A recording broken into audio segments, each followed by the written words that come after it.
So good morning, everybody. My name, as Marcus said, is Candice Ford. I own LifeSpark Coaching here in Dubai, which is the home of Reebok CrossFit LifeSpark. As Marcus said, almost to the day, we just celebrated our 4th birthday and started in a classroom that was maybe half the size of that mezzanine over there. And even before that, we were on a beach. But even then, in 2011, what we've achieved with LifeSpark was still 2 years in the making. So I want to talk to you guys today a little bit about that, but also about leveraging opportunity and building on your strengths. Because yes, I'm in the CrossFit space, I'm in the fitness space, but that isn't all that we've done, and that isn't necessarily why we're where we are. So I've learned a lot of lessons on the way to getting where we are today. But a lot of those lessons I didn't really pick up on until I got here and reflected back. And that's actually a really powerful way to go, because you kind of meander through everything you're doing. And I definitely didn't take the easiest or the most timely path to get to where I am today. I did a little bit of this and a little bit of that, and that went wrong, so changed direction and went in the other way. But I'm here now, and looking back, there's a vast amount of experience and learning that I've had to get to where I am today. So LifeSpark, in its earliest fruitions, began in March of 2009. Little bit of background about me. I graduated top of my class with an HR degree, leveraging other opportunities that I had on a 3-month into 2-year extended gap year, and a million other adventures that got me to that point. And so I came out with this really strong HR degree, came back to Dubai.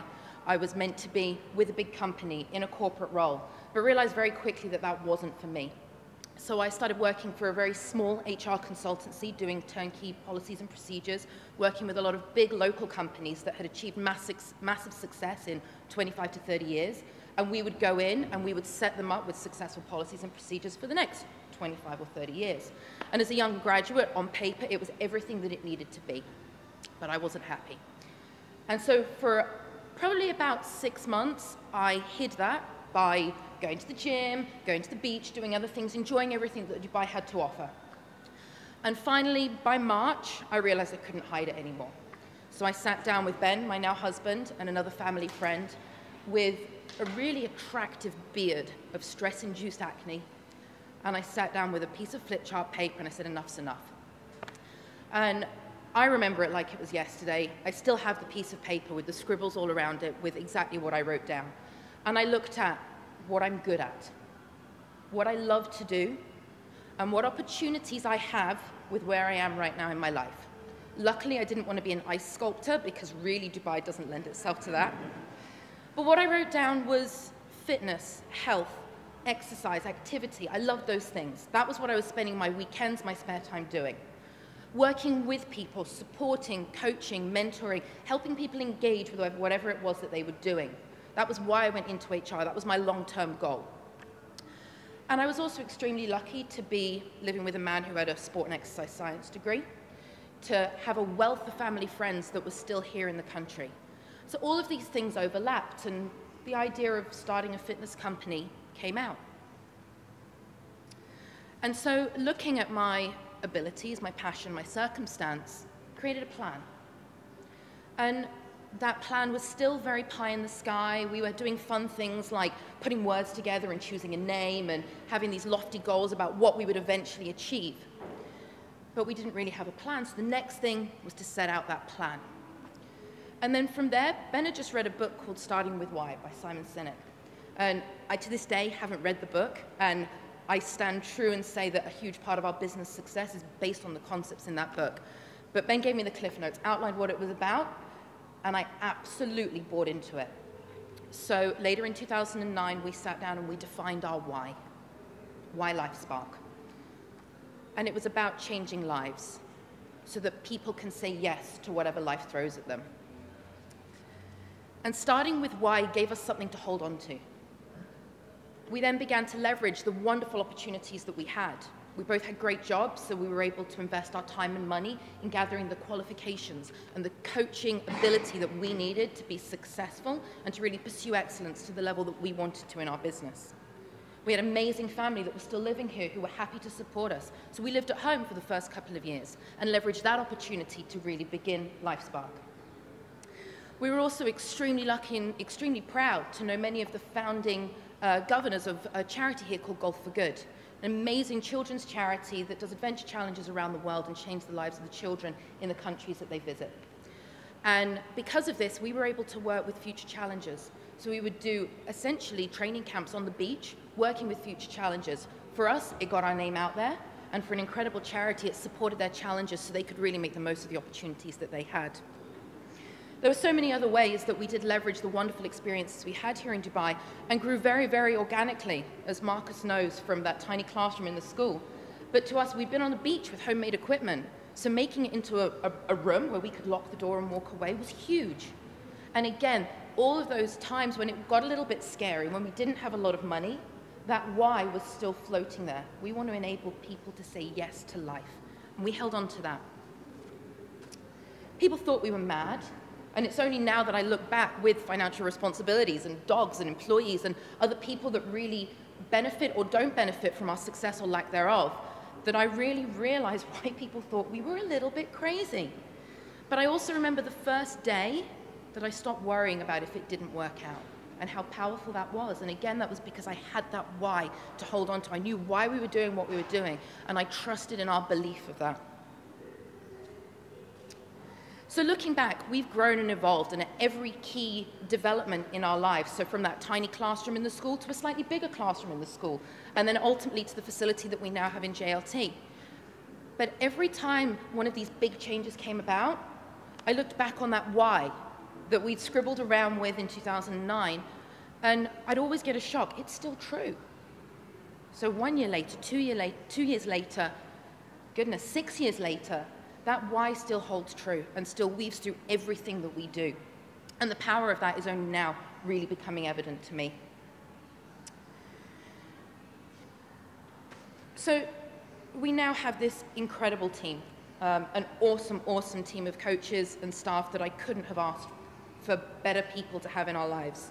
We have an incredible community of people that see us day in, day out, people that drop in and drop out, people all over the world that do a little bit with us at LifeSpark. And we also have a really successful business.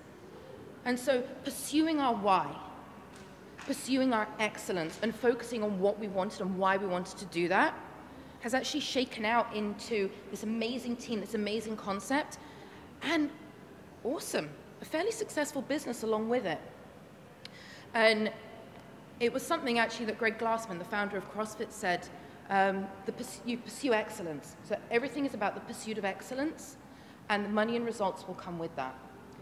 And I remember watching a video of him discussing this and the concept of pursuit of excellence last summer and really bought into it. And for the first time, why we'd been successful without having an accountant, looking at the numbers, chasing pennies, had yielded the success that we've achieved. And it comes back to that, focusing on excellence and delivering what you want to believe in.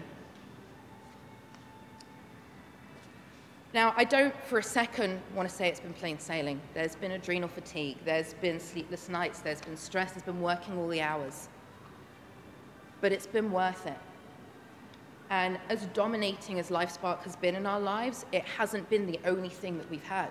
We found the time to get married. We found the time to take on 2 rescue dogs. I've competed every year at regionals. And this year, all of our success in this amazing team has afforded me the opportunity to step back and focus more on my training and bring a different level of balance into what we do. So that's just a very, very quick snapshot of the 6 years that have brought me to where I am today. But I wanted to make sure that you guys got some takeaways from it as well. So a couple of questions. Would I do it again?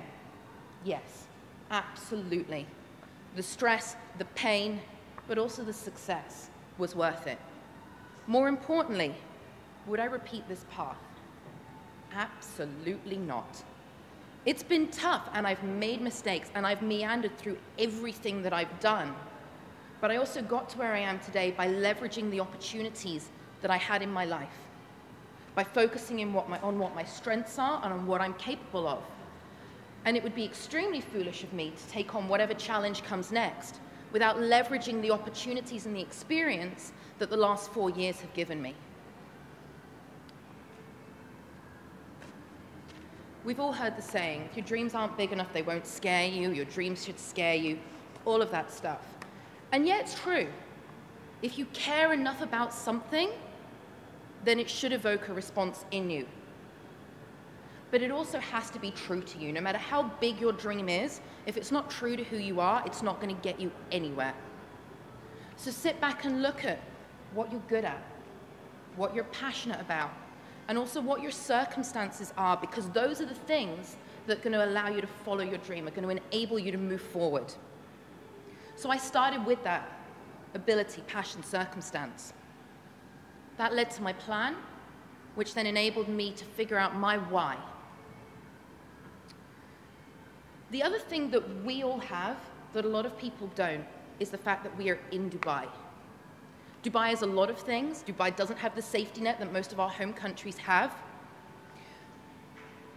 But it also has an incredibly diverse market. You try and float an idea in a tiny community back in your home country, if it doesn't take off, you're screwed. But in Dubai, you've got this melting pot of cultures, of ideas, of desires that you don't have anywhere else in the world. And you've got money. We all want to say we've got a bigger purpose, but let's face it, we need a certain amount of money to achieve what we're going to achieve. And so Dubai provides this amazing concept, amazing opportunity to focus in and provide a service to some portion of this market, and also the finances to get you there. So, ability, passion, circumstance, plan, and then find your why and hold on to it, because it will get you there. Thank you.